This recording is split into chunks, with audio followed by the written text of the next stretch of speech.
All right, we're live. We're live. Here we go. We are live. We are starting chapter 6 today. You are so fortunate. This, unfortunately, though, is the final chapter that we'll cover this year. Kleenexes are by the door. Okay. Yes, we're gonna split this one up. Now, I will tell you that chapter 6 is fun. It's a lot of fun if you're one of the type of people that likes challenges and puzzles, right? Raise your hand. That's right. That's what this section is all about, okay? Because we're going to be learning what's called trigonometric identities, and it's going to be leading towards the ultimate thing called trigonometric proofs. So if you had a good geometry teacher, you probably sampled geometric proofs, where you're given something to start with, and you're shown what you need to end with, and you have to provide the meat in between, the navigation, the itinerary, if you will, on how to get from the start to the finish. So these types of problems are not going to be like linear, like when you solve an equation, isolate the variable, and then go ahead and do the inverse operation and whatever. There's no like prescription. It's more of like, how do I get from here to here? And you have to map it out yourself and then implement it. And there's a lot of different routes that'll take you there, right? Like from here to San Antonio, right? You need to map a route. So anyway, that's what this section's about. So I would recommend before we even start to make sure that you stay ahead of the game, or at least stay with the game. As we go through, make sure you're memorizing things that I'm telling you to memorize, and make sure you're practicing, and one more, practicing on the worksheet. Don't get behind. This is not the chapter you're going to fall behind in, okay? Because the next test that we take is going to be all entirely free response. All entirely free response. You're going to be expected to do 7 proofs and solve 2 equations in 50 minutes, okay? And those 7 proofs are going to require you to think, how can I get from here to here? And you want to be proficient enough and experienced enough so that you could do that in 50 minutes, okay? So what you're going to be learning are strategies that you can utilize in certain situations, how to get from point A to point B. All right, so the first thing that we're going to learn are what's called fundamental identities, and you can't even say the word fundamental without saying mental, right? Mental, right? Mental. So this section can be mental. It can drive you crazy if you don't stay caught up. But you know what? If you do stay caught up, it's also fun. So this is the fun mental section. Men. Oh yeah, men. Okay. Is that the Me Too movement thing? Me Too. Oh no, that's no. Yeah. How about hashtag not Me Too, but hashtag Me H. Ah! Yeah, whatever. Like. Okay, identities. You ever looked in the mirror? What do you see? There you go. When you look in the mirror, what do you see? A handsome young man looking back at me, right? Caroline, when you look in the mirror, you see a handsome young man staring back at you. That doesn't really work, Mikey. But you see yourself, right? You see yourself. And that's what an identity is. A mathematical identity is something that we've already worked with in the previous section, okay? But it's one type of several different equations. So first thing we're going to do is go through and review the types of equations, all right? The first type of equation is called a name equation. It's a name equation. It would be an equation that gives a specific name to a specific expression. Por ejemplo, if you have x to the sine of x minus e to the x, and you wanted to refer to this expression repeatedly, you don't want to have to keep saying, hey you, hey you, because then all the expressions are going to turn and look, well, you talking to me? No, we don't want to do that. So we give it a name. And on this one, we named it Frederick of x, or f for short. F is the name of the function of x is the independent variable, right? So now you could be like, yo, Fred, what's up? And he's going to be like, call me Frederick, okay? But we have a name. You don't, man, a guy like Frederick wants to be called Frederick, okay? So anyway, this is not an equation that we solve, okay? We can refer to the expression on the right by just referring to it as f, or f of x. That's a name equation. Then we have the conditional equations. And as the name implies, these are equations that are only true under certain conditions, right? What do we typically do with conditional equations?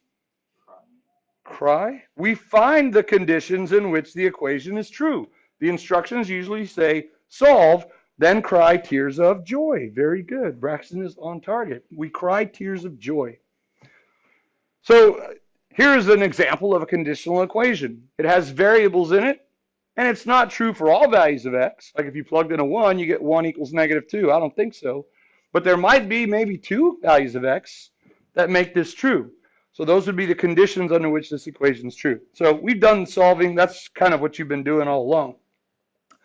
Then we have contradictions. These are kind of nice. These are equations that are never true.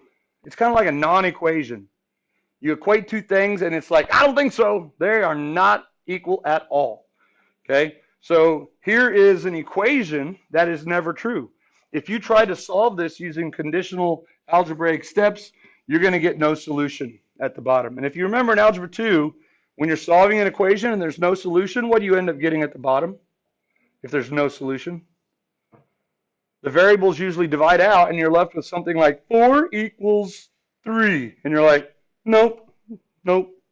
4 does not equal 3. Nice try, equal sign. And that meant that there's no solutions.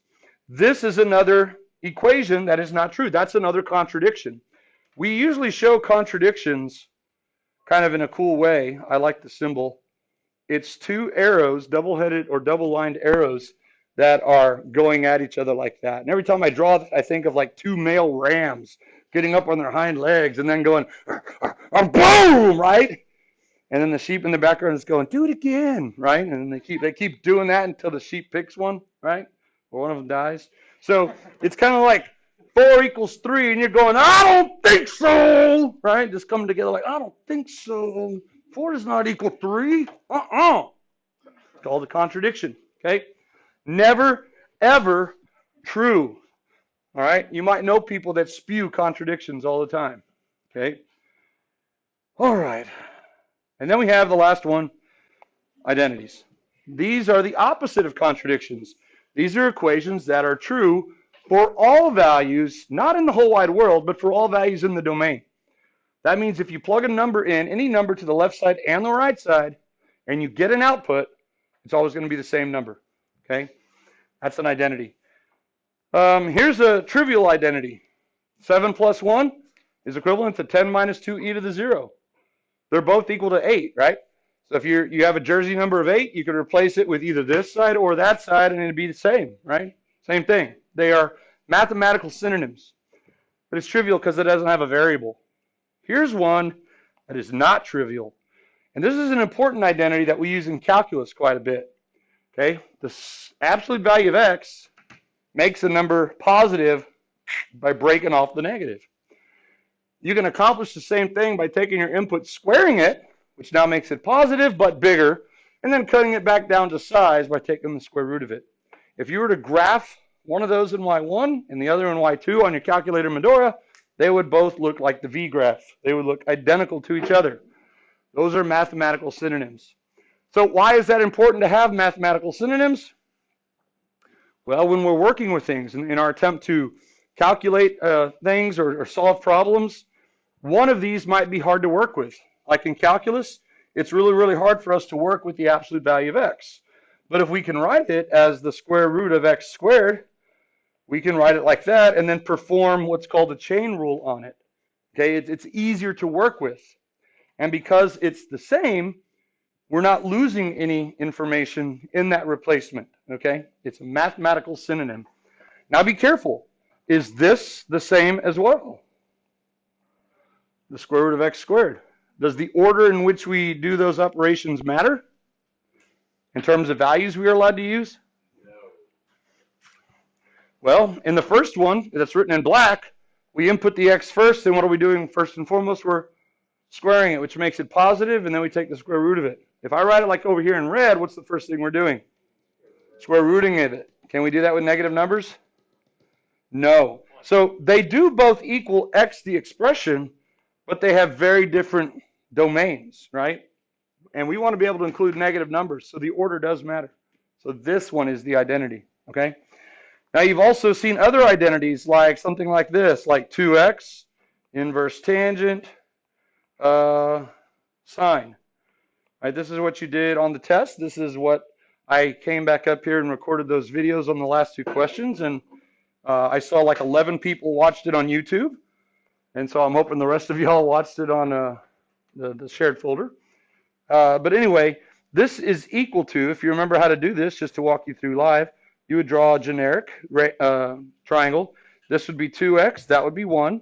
And then by the Pythagorean theorem, that's 1 plus 4x squared. And now that you have all three sides, you pull the sine ratio off, which is y over r, 1 plus 4x squared. And this right here, I just made this one up, but that's an identity. It's not necessarily true for all values in the entire world, but it's true for all values in the domain. So if I plug any number into the left and to the right, and I get an output on both sides, it's always going to be the same number. Now that's a useful identity because notice they look very different from each other. So like if we're working with the expression on the left and we're like, I hate trig, you can replace it with this and you're like, oh yeah, x's and radicals, bring it on. Let's do it, algebra. Or like in calculus, we might be trying to find what's called the derivative of the thing on the right and you're like, ooh, that is gross. That's going to be a quotient rule with a chain rule built in. That's disgusting. So if we can write it like this, we're going to be just like, oh, chain rule, much easier. It's a lot easier to work with. So it's nice to have options, right? It's nice to have options. Problems coming up. Guys, you have your options of who you want to get turned down by, right? Do I want her to say no first or her to say no first, right? Before I find that one, right? Promposals. What? For him? What does that mean? Bore him? Or him. All right. So anyway, let's learn some identities that you already knew when you woke up this morning. Right, Brett? These are called reciprocal identities. Reciprocal identities. You already know these, okay? Here we go. Sine of an angle theta is the mathematical equivalent of 1 over cosecant of theta. Okay? Sine is 1 over cosecant of theta. And essentially the same expression can be written like this. Cosecant of theta is 1 over sine of the same angle theta. This simply says that sine and cosecant are what's of each other? Reciprocals. Now, they don't argue over who's the reciprocal, right? Any more than Coronado argues with his brothers. I'm the brother. No, I'm the brother. No, I'm the brother, right? You are each other's brother this morning. These are reciprocals of each other. So, if you see 1 over cosecant of theta and you go, heebie-jeebies, you can replace it with sine of theta and you're like, life is good, SOHCAHTOA, right? You can replace it and it'll be just fine. Same thing if you saw cosecant, you can write it as 1 over sine and now you're like, fraction, but SOHCAHTOA, right? We like writing things in terms of sine, cosine, and tangent because we had them in geometry, they're on our calculator. So those are interchangeable. You already know those when you woke up today. If I asked you to find the cosecant ratio of something from the unit circle, you would actually use this identity, right? For the cosecant of an angle, you would go to the y value, which is the sine value, right? Sine y, height, sine y. And you would find its value and do what with it? Flip it. Reciprocal. So you've been using this one already. You already know this. All right. The next pair of reciprocal identities are cosecant and its wonderful reciprocal partner, secant. Okay, so cosine is 1 over secant, and equivalently secant is 1 over cosine. Yes, good. Anyone not know these? Raise your hand if you do not know these. You do know these now, yeah. There's one more set, right? Who are they? Least but not last, or least and last, actually. Yeah, no, they're not least. They're just others, right? Tangent and cotangent are not only cofunctions of each other, they're also reciprocals of each other. So they're like the Wonder Twins, right? They are cofunctions of each other and reciprocals of each other. They're like way too closely related. It's creepy, right? Okay. Tangent and 1 over cotangent is the same, and cotangent and 1 over tangent is the same. Got it? Okay. Now, everyone knows these. Right now, everyone knows these, right? If you do not know these, keep your hand down. Mikey, do you not know these? Oh, no. Oh, okay, good. It's like, dang, I didn't expect that kind of weird logic. Yeah? Santi's hand is up too. There you go. Good. All right, so that means everybody knows these when you woke up this morning. Yes, question. No? Did someone say over here? No. Was it more of a Oh, okay. An affirmative. Not like a Got it. Okay, good, good. So good so far.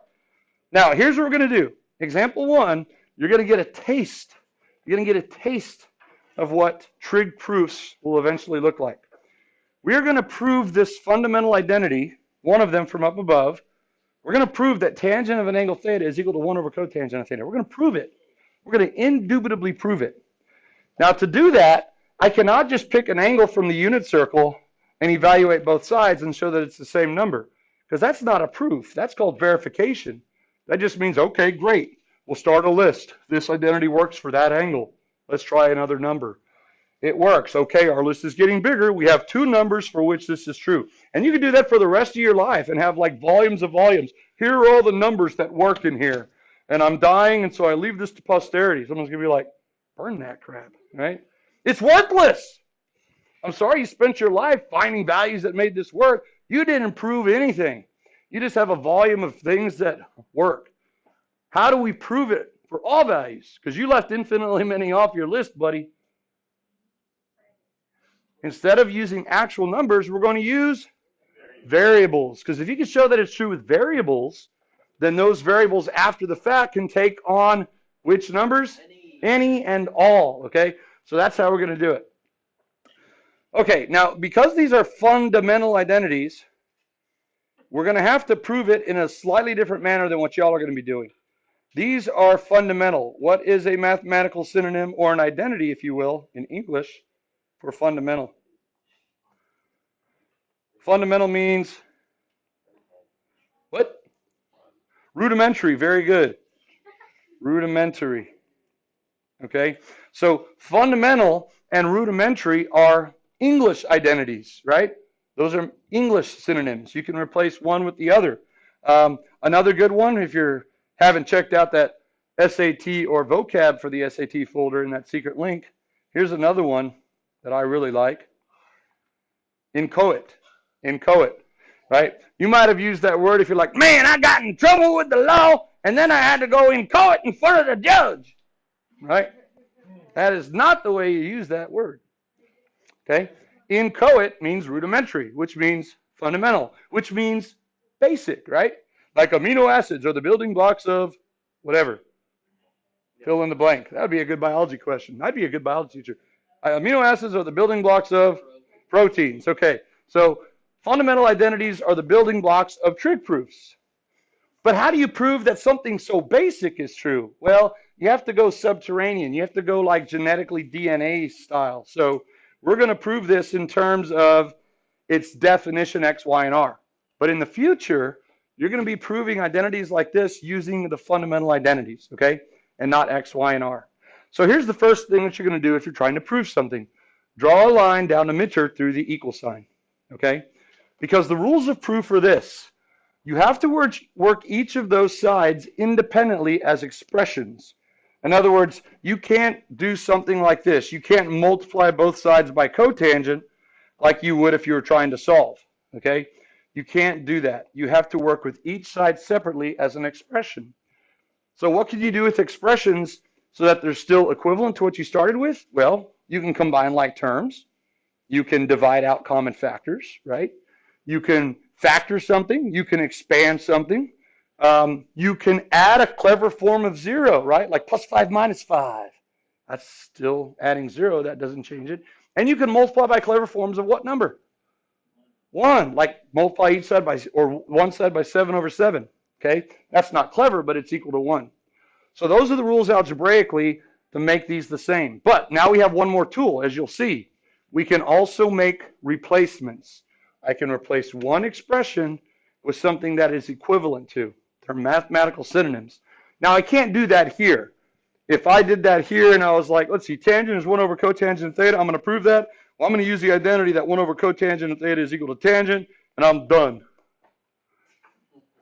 How does that look for a proof?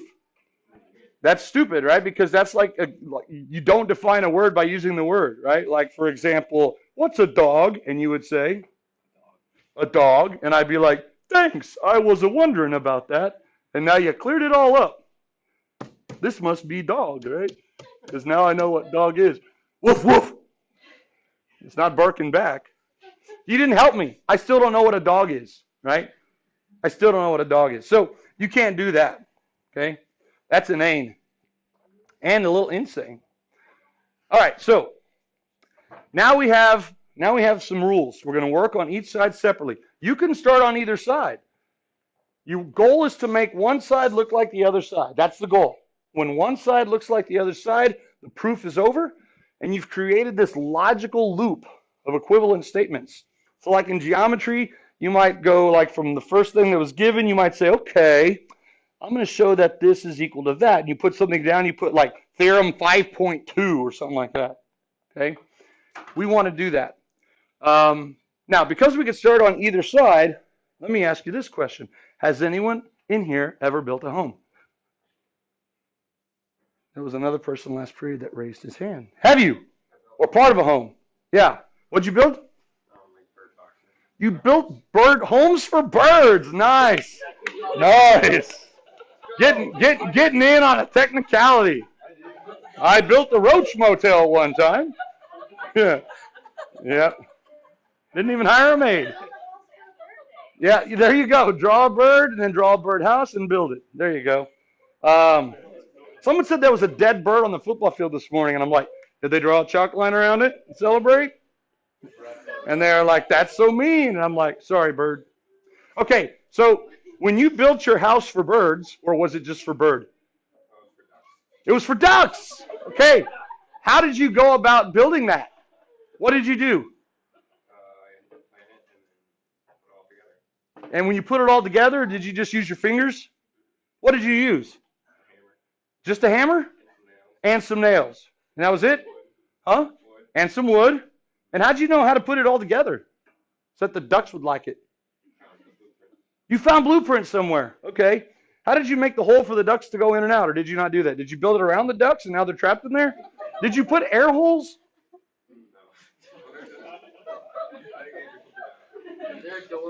Yeah. How did you make the hole for the ducks? Oh, you used something else besides a hammer. I already asked you and you said no. You did use a circular saw? So you made a square opening, or did you do like a nice rounded top? Oh, you just drilled a hole with a circular saw? That's the wrong tool, buddy. You got the circular saw and you drilled a hole? Oh, you used a hole saw in a drill. Okay, that's different. It's very hard to cut a curve with the circular saw. You have to get a blade that's notched out so you can turn it through the space. Or you use a scroll saw or a jigsaw. But you used a hole saw that went into a drill, and you drilled out a hole for the ducks to go through. So it required a little bit of know-how. Would you agree? A little bit, right? The ducks probably got in there like, man, I wish this guy had more know-how, right? But nonetheless, it requires a variety of tools and a little bit of know-how to build something out. I built homes for 3 years before I got into teaching, and there's a lot involved. There's a lot involved. You have to plan it out, okay? Has anyone in here ever destroyed a house? Not like emotionally like, I hate you, right? But like actually like torn down a house. Have you? How did you do it? No? Actually, I helped. You did? How did you help? My grandpa used to have a house, and it got condemned. He owned a property that was just used for its river access. Right, and then the house got condemned. And so we were gonna tear it down and then rebuild it. Yeah, that's smart. So we just took hammers. It was kind of just a free for all. You just took hammers and it was a free for all. Like the big ones. The sledgehammers. Yeah. Did you do something like that similarly? It was just a hole in our wall. And what'd you do, a hammer? Yeah. And what'd you do, start swinging, or did you start cutting a hole out? No, definitely shouldn't. I cut a hole out. I cut it out. No. Okay. And anyone else destroyed a house, like torn one down? What'd you do? How'd you do it? Did you use a circular saw? No. Oh, yeah, you use like a giant excavator with an arm that's just like, get out of your house, right? Okay, the point I'm trying to make is it easier to build up or tear down? It's a lot easier to tear down. Building up requires insight, ingenuity, a variety of methods. Tearing down really just requires a big hammer and some fortitude. Now, probably very little training went in. Y'all didn't sit around with like your hammers. All right, now we're going to go over some hammer training. right? Aside from wearing your goggles, what you want to do is grab the hammer and just start swinging it at the wall. And then there's the idiot that picks it up by the weighted part, and he's like swinging the stick. It's not working. Okay, back it up. Back it up. We need real training here. Grab the stick part and swing the weighted part. Okay, all right. Now we're making progress. Let's tear down this house, right? And then halfway through, you're like, I'm hungry, let's order pizza. And like, I hate pizza, you know I hate pizza. I'm allergic to tomatoes. You're tearing this house apart. Like, yeah, we are. We're making good progress. Right? Okay. So, again, to recap, is it easier to build something up or tear something down? Tear something down. Why do I bring that up? Well, it doesn't matter the side on which you start. If you start on the side, and this is a strategy, not a rule, if you start on the side generally that has more information, you can work on breaking it down to make it look like the other side. Whereas if you start on the side that has less information, now you're responsible for introducing things, bringing things in to build it up to look like the other side. Okay, so it goes well for proofs. So with that in mind, which of these two sides, blue or green, has more information? Blue and green, that's silly, right? Probably some lingering effects of the head damage I received. How about left or right? Which side has more information, left or right? My right, your left. I'm sorry. Which side has more information? Tangent of theta or 1 over cotangent of theta? 1 over, okay? It has slightly more information. It has a fraction and a division part, right? And so you're like, okay, I'm going to start on the right. So you get out your sledgehammer and you start a swinging, all right? So here's what we're going to do. Step by step and inch by inch, we are going to start on the side that has more information, and we're going to tear it down until it looks exactly like the left-hand side. Okay, so the first thing that we're going to have to do, because this is a fundamental identity, is we are going to replace cotangent of theta with its definition in terms of x, y, and r, which is what?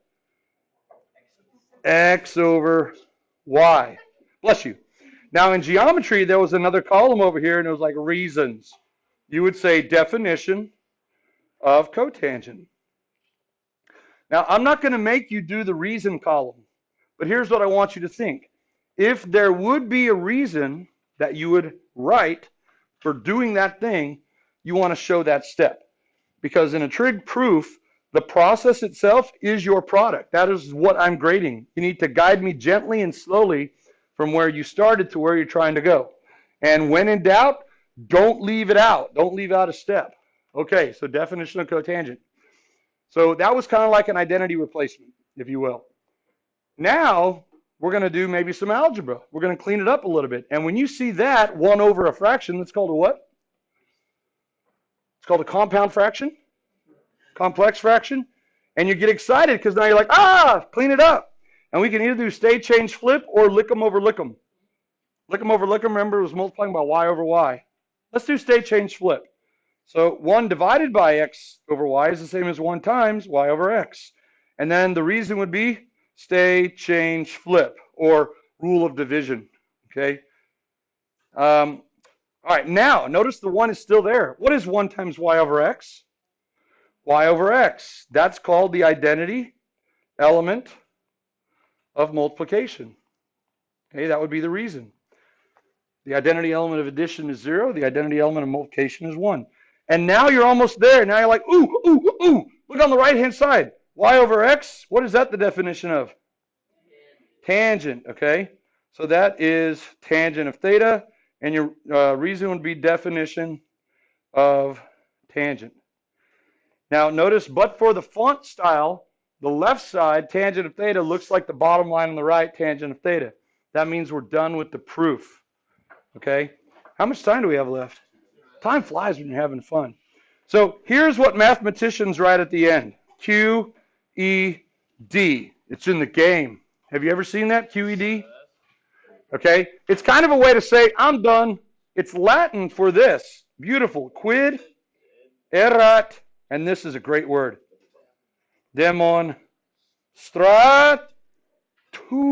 That's what makes Latin so beautiful. Quid erat demonstratum. If you want to pack it up, that's fine. We'll just talk about this. Stay with me here. You can see the cognate in this word, demonstratum, is what? Demonstrate. That means we have demonstrated this. Quid means that which has. Erat is the verb which has been demonstrated. It's a fancy mathematical way to say, I'm done. Right? Now, sometimes you won't see quid erat demonstratum. The less pretentious mathematicians, sometimes they'll just put like a little square there, which means it's all boxed up and ready to go. I finished it up, right? You might see a little square. I am going to invite you to write something there that is personal to you. You don't have to put stodgy QED. You can sign off with your name. Corpy is a work of art, right? My favorite, and I'll just give this to you as you walk out the door, my favorite is this. This is a Z in cursive. Sizzle! But you don't say it sizzle, you say sizzle. Like, yeah, like touching it. Sizzle. Like you're on fire, baby. We are cooking with oil. Bring on another one. Okay? So make sure you know your identities that we've done so far.